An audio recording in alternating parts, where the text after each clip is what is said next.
Yeah, hi everyone. My name is Gary Coleshill, and I'm a licensed insurance agent in Arizona. Just a reminder, this event today, the Medicare seminar, is an educational event. It's for educational purposes only, and no plan-specific benefits or details will be shared. Medicare is an insurance program not really unlike your employer group coverage or your private health policy. It does help pay for covered health issues and things like most private policies. Medicare itself is a shared expense plan.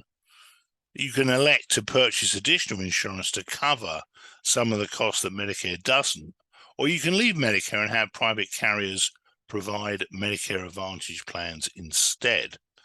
Now,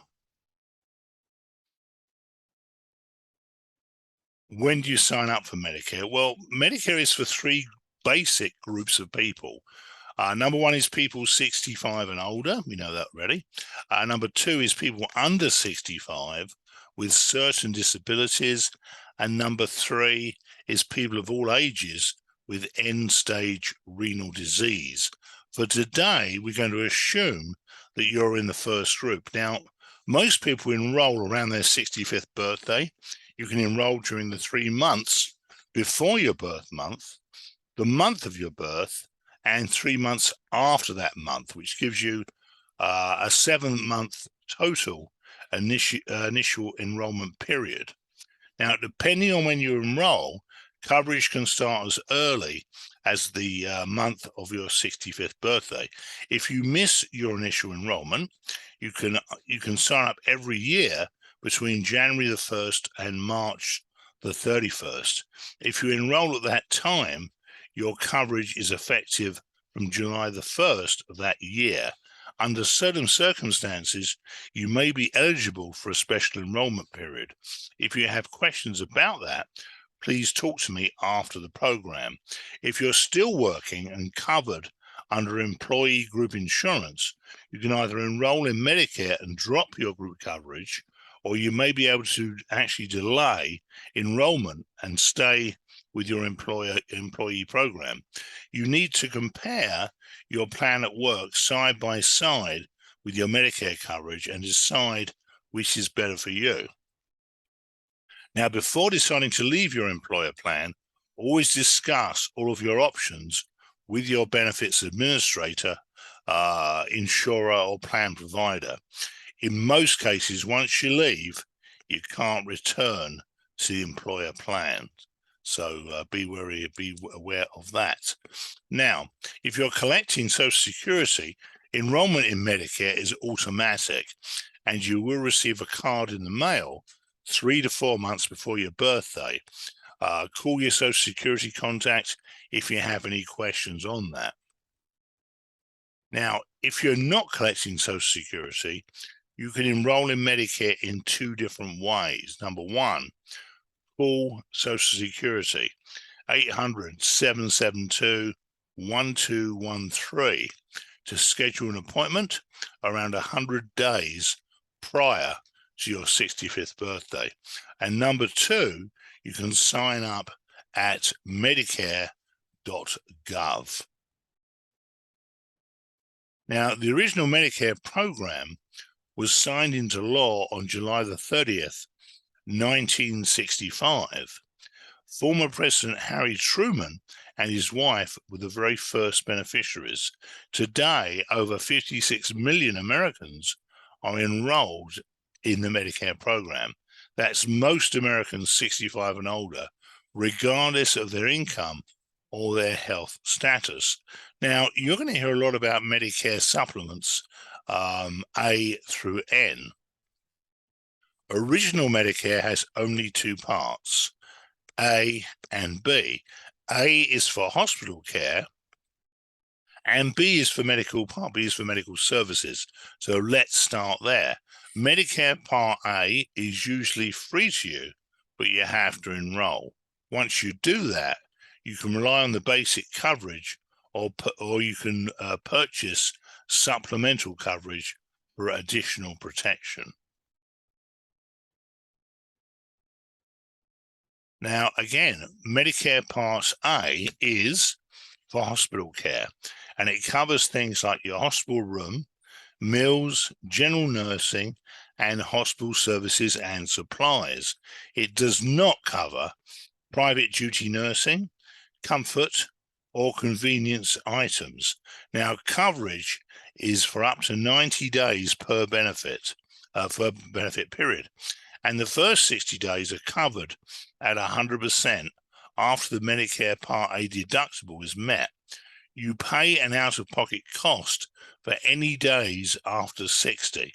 There is an additional 60 days of coverage called lifetime reserve days, but it can only be used once. It's important to note that the deductible is $1,556 and applies to any new benefit period. So if you go in the hospital for a couple of days and you get discharged, then return a week later, you're still in the benefit. And you will not be charged again for the $1,556 Part A deductible that you incurred on the first confinement. If you're out of the hospital or skilled nursing facility for at least 60 days in a row, a return to the hospital would begin a new benefit period and you'd owe the Part A deductible. There are usually no premiums for Part A. Any questions there on that at all? No? Okay, fair enough. Moving on. Now, Medicare Part B is optional, and it covers things like doctor's visits, lab work, and x-rays outside of a hospital stay. It's an 80-20 plan, which means Medicare pays 80% of the approved expenses, and you're responsible for the remaining 20%. The premium for Part B starts at $170.10 per month, or it could be higher depending on your income. There is a $233 deductible, but the deductible is for the whole calendar year, not per occurrence. If you collect a Social Security check, your premium will most likely be deducted from that. Now, this chart shows that if you're a single person with an income of $91,000 or less, or a married couple with an income of $182,000 or less, the premium is $170.10 per month. That covers a lot of people, however, depending on your income. The monthly premium can go up to $578.30. That would apply really only to singles making 500 grand and above, and to married couples with a combined income of 750,000 and above. So are there any questions on Part B premium?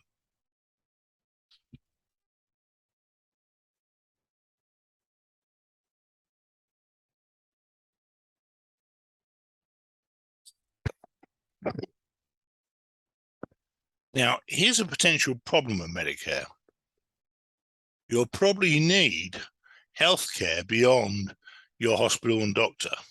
For example, Parts A and B do not cover things like dental, vision, hearing, and the big one here, prescription drugs, which we'll address later. But for now, just remember that Parts A and Part B don't cover everything. You can enroll in Part A, but you can delay Part B under certain circumstances. For as long as you're covered beyond age 35 by group health insurance provided by an employer for whom either you or your spouse still actively works, and that employer has 20 or more employees, you can delay Part B enrollment. Just run that by you again, it's a little bit complicated.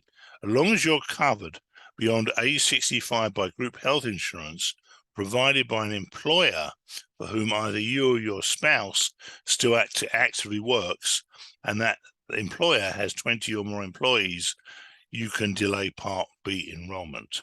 Okay.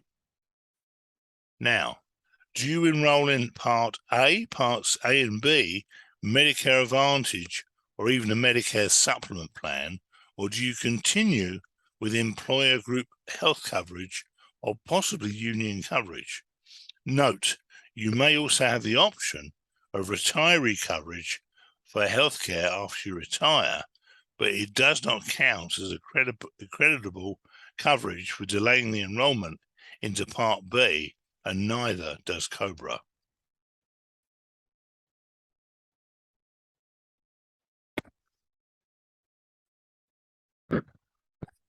Now, first, if you have the option of continuing on an employer group health plan, a union plan, or a retiree plan, you'll want to compare it to Medicare A and B. Now, Medicare suggests that you talk with your employee health benefits administrator and you ask these questions. Just remember that retiree coverage for healthcare after you retire does not count as creditable coverage for delaying enrollment into Medicare Part B, and neither does COBRA. So ask yourself 3 questions here between a retiree or a union plan. Are there any copays or deductibles? Does it include a drug plan? If I opt out, can I opt back in again? Very important there. What's the cost? And does it include dental and vision insurance? Again, note that retiree coverage is not credible coverage if delaying enrollment into Medicare Part B. Now, if you want to explore Medicare supplement insurance, or Medigap, as it's also known, there are lots of options. Now, you must have Medicare Parts A and B, but then you purchase a Medicare supplemental policy to cover certain costs that Medicare does not. There are 8 federally standardized Medicare supplement insurance plans offered in most states, and these are letters A through N. They're covered by many different insurance companies. Now, here's what's important. All Medicare supplement plans contain the same very basic benefits, and all the plans with the same letter, the same plan letter, provide identical coverage for medical expenses no matter where you buy them. Plans have the same standardized benefits for each lesser category, only the premiums that you pay may vary. Now, your policy may have a different cost depending on the insurance company, but still the same coverage, although there may well be a policy with a wildly, with an additional innovative benefit available in your area. Look at proposed plans carefully, side by side with each other, and then compare to those to what you already have with Medicare Part A and B, and then decide.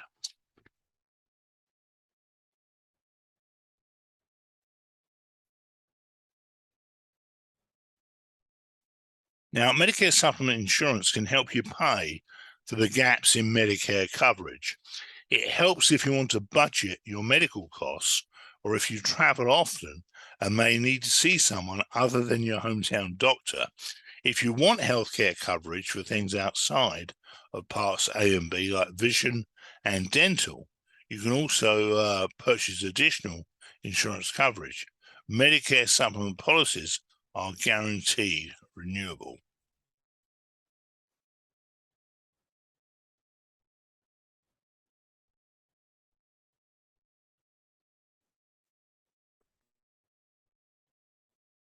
Now, Medicare Advantage is another option for you.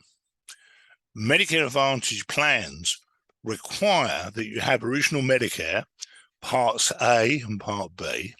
It provides coverage through provider networks, also called HMOs, PPOs, and MSAs.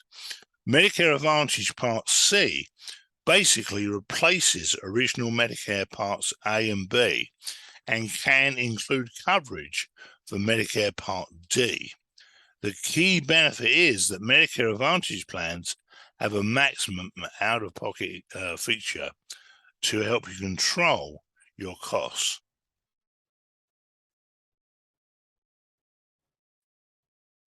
Now, Medicare Advantage is good for you if you like the network of doctors in your area and want to pay a lower premium. Medicare Advantage is a good idea if you're a veteran and use VA services, or if you have low income subsidy for Medicare. Now back to prescription drugs. Part D covers prescription drugs. Think D for drugs, right? Now, costs vary by plan. Part D may or may not be part of an employee group health plan, a union plan, or retiree coverage. Veterans are not required to enroll in the coverage, but they may do so.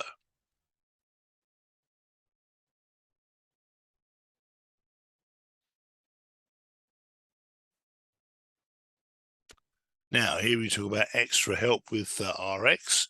With prescriptions, you can apply for a low-income subsidy. The annual income limit is less than $20,385 for singles and $27,465 for couples, and their resources must be less than $15,510 for singles and $30,950 for couples. May also help. You may also get help with deductibles, copays, and premiums. Now, you may have heard of the prescription drug plan gap, or the donut hole, as it's often called. Well, what does that actually mean? It means that if you require over $4,430 worth of prescriptions during a year, you'll pay a higher part of the cost. In other words, your plan covers the first $4,430 worth of drugs, as usual. But then from 4,431 to 7,050, you pay 25% of brand name drugs and 25% of genetics. Then once you hit 7,050 in out-of-pocket expenses, catastrophic coverage begins, and you'll only be responsible for a small copay or co-insurance for drugs pushed up to this limit, or pushed during this limit during the rest of the calendar year.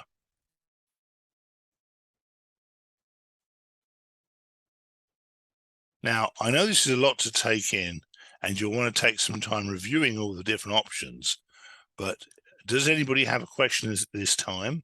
If so, type it into the chat box and I'll be happy to answer it.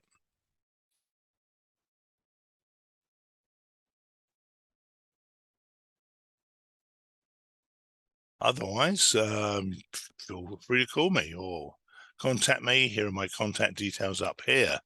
Gary Coleshill, licensed insurance agent. Phone number 480-607-0294. My email address is garyc@eliteprospeakers.com. And if you go to tinyurl /med plans Gary, you'll be able to see some of the carriers and the plans that I carry and can offer. So anyway, if anybody has any questions, give me a call or contact me by email. And thank you for being here today. Appreciate your time and appreciate your effort. Bye for now.